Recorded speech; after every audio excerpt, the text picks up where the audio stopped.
Bonjour! Alors ici c'est Claudine, ça me fait plaisir de vous retrouver dans cette belle journée tout ensoleillée.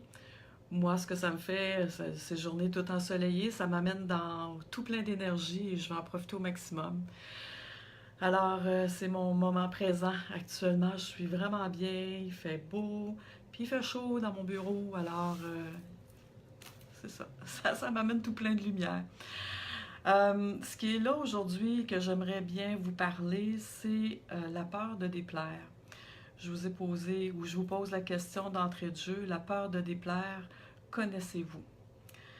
Je ne sais pas pour vous, mais moi, même moi, je la porte, ou je l'ai portée souvent, puis des fois, quand j'ai un frein dans mon quotidien, quand je fais pas quelque chose que j'aimerais faire, ce qui m'empêche de passer à l'action, c'est vraiment la peur de déplaire la plupart du temps. Je regarde dans mon entourage, j'ai des personnes qui osent pas faire des choses également parce qu'ils ont peur de déplaire. J'ai des clients dans mon bureau qui portent aussi également cette peur-là de déplaire. Et également, quand je vais en atelier, souvent c'est ce qui va ressortir, la peur de déplaire.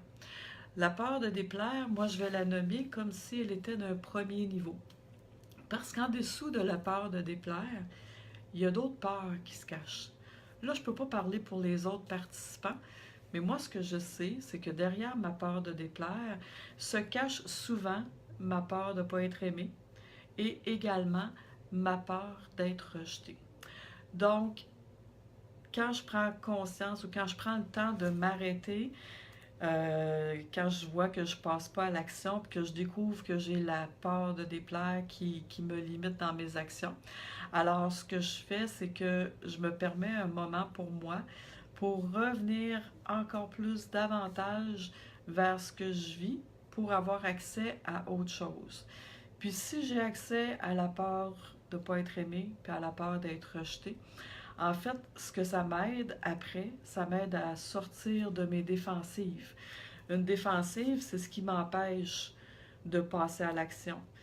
Une défensive, c'est que pour éviter de toucher à cette peur-là de déplaire qui est installée depuis très longtemps, puis surtout la peur de ne pas être aimé et la peur d'être rejeté qui est installée depuis belle lurette, ben souvent pour ne pas contacter cette peur-là, ce que je fais, c'est que je vais passer, je ne sais pas si vous connaissez ce magnifique mot. Le mot s'appelle la procrastination. Donc, au lieu de faire ce que je dois faire, ben, si j'écoute pas ma peur de déplaire et que je ne suis pas attentive, je vais reporter ce que j'ai à faire à un autre moment donné. Ce que ça fait dans ma situation, c'est que quand je quand je fais pas ce que je dois faire au moment où j'ai eu le goût de le faire, ce que ça apporte comme résultat, c'est que je vais me juger. Eh oui, je fais ça. Je vais me juger, puis dans ce jugement-là, en plus, je vais me dévaloriser. Tu sais, si j'en prends pas conscience, c'est tout un roulement qui se fait. Donc, c'est vraiment important. Puis, tu sais, en prendre conscience, c'est pas obligé d'en prendre conscience dès le début. Je peux en prendre conscience quand je me vois dans la défensive, quand je me vois dans l'inaction, quand je me vois que je suis en train de me taper sa tête. C'est tous des indicateurs, ça. Quand je vois que je traîne de la patte puis que je m'écrase dans ce qui va moins bien, alors ça, c'est aussi des indicateurs. Fait que dans le fond, moi, ce que j'ai surtout le goût de vous dire, c'est que quand la peur de déplaire est là, votre corps vous parle. Ouais. Votre corps vous parle. Souvent, ça peut être parce que vous vous activez. Ça peut être l'inverse parce que vous ralentissez. Ça peut être aussi parce que vous allez mettre la responsabilité sur les événements extérieurs. Ça peut être parce que le rythme cardiaque va augmenter. Ça peut être aussi parce qu'on n'a pas le goût de rien en faisant autre chose. La solution idéale, je pourrais vous dire, parce que quand on fait ça, euh, on se débat encore plus. Tu sais, Bon, en tout cas, je vais enlever le on, mais je vais mettre dans mon expérience à moi, c'est que je vais me juger plus davantage également. Fait que ça fait que je suis pas contente de moi, de pas passer à l'action. Puis en fait, c'est que ça peut amener dans les doutes. Puis ça, c'est ce que j'observe souvent auprès de ma clientèle aussi. C'est que quand ils portent la peur de déplaire, puis qu'ils n'en ont pas conscience qu'ils portent cette peur-là, puis qu'ils sont dans la défensive, comme je vous disais tantôt, donc en réaction pour ne pas sentir cette peur-là, ce que ça fait, c'est qu'ils vont aussi se mettre en doute. Ils vont se mettre en doute dans leurs compétences. Puis ça me touche vraiment quand ça arrive. Tu sais, en fait, ça me fait de la peine de voir que les gens vont se diminuer dans leurs compétences, vont douter d'être une bonne mère s'ils font pas telle affaire qu'ils s'étaient dit qu'ils étaient pour faire. Ils vont douter de leurs compétences au travail, tu sais, qui sont pas bonnes ou bons dans ce dans ce qu'ils font au travail, tu sais. Fait que en fait, le doute vient miner la confiance en soi.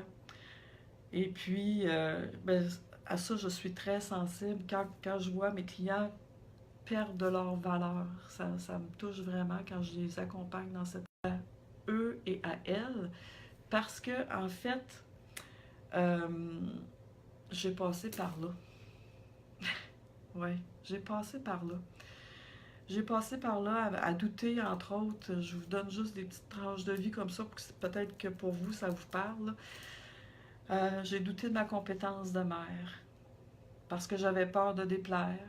Puis j'étais pas à l'écoute de ma peur de déplaire. Donc j'étais surtout pas à l'écoute de ma peur de pas être aimée, puis ma peur d'être rejetée. Ce qui fait que euh, en ayant peur de déplaire, j'ai pas mis mes limites. J'ai pas souvent, ben, j'ai pas mis mes limites quand c'était le temps d'y mettre. Il y a des fois je les ai mis, mais il y a d'autres fois que ma peur me faisait tellement peur que je ne mettais pas mes limites, tu sais. Mais, puis là, quand je mettais pas mes limites, ben, j'étais pas contente après moi. Puis là, après, je suis pas une bonne mère. Je me suis déjà aussi dévalorisée dans mon rôle de conjointe. Puis c'est parce que là, j'avais peur de déplaire. Encore là, je disais pas qu'est-ce que je vivais nécessairement. Mais c'est pas par, c'était pas parce que je voulais ne rien dire. C'est parce que je n'étais pas consciente que je portais à ce point-là la peur de déplaire. Fait que j'essayais de me calquer sur ce qu'on attend de moi. Donc, dans ce temps-là, là, j'ai le goût de vous dire que quand on est dans la peur de déplaire, c'est qu'on est à l'extérieur de soi. On donne le pouvoir à l'extérieur. Donc moi, j'attendais de me faire définir par l'extérieur ou je me définissais par l'extérieur. Ce qui fait que je restais dans ma peur de déplaire et ça continuait quand même à générer toute l'insatisfaction relationnelle. Puis là, plus que ça allait, plus que je m'isolais avec mes affaires. Puis quand je m'isole, mais c'est là, entre guillemets, excusez l'anglicisme, que je me fais la job. Fait que c'est pas là que je gagne en confiance en moi. Alors, par contre, si je développe une ouverture à tourner le regard vers moi, mais pas comme ça, mais en tournant le regard vers moi, en venant voir qu'est-ce qui se passe chez moi, qu'est-ce qui me fait réagir, qu'est-ce qui fait que j'ai de la difficulté à, à dire quelque chose parce que j'ai peur de déplaire. OK? Donc, quand je tourne le regard vers moi, à ce moment-là, c'est là que je peux, moi, être sensible à moi, que je porte cette peur-là. Puis qu'en dessous, je porte la peur de ne pas être aimée, puis que je porte la peur d'être rejetée. En ayant conscience de tout ça, c'est ma première clé pour pouvoir ensuite accepter ce que je vis. Parce qu'à partir de l'acceptation, je vais pouvoir passer ensuite à l'autre étape qui est de me responsabiliser de ce que je vis et de pouvoir prendre action pour que ça devienne satisfaisant. Donc, prendre action pour que ça devienne satisfaisant, c'est passer par ma sensibilité, d'être sensible à moi au lieu de me défendre de ce que je vis pour pouvoir ensuite m'amener en relation et obtenir plus de satisfaction. Parce que je peux mentionner à la personne, bien, je vis telle affaire, mais j'ai besoin de te le dire. Tu Tu sais, fait que c'est un amalgame de tout ça. Alors, c'est ce que je voulais vous partager aujourd'hui. Ben, peut-être plus amener une petite lumière sur cette part-là de déplaire. Ben, en fait, pour vous amener à vous questionner, est-ce que vous avez ça, cette part de déplaire-là?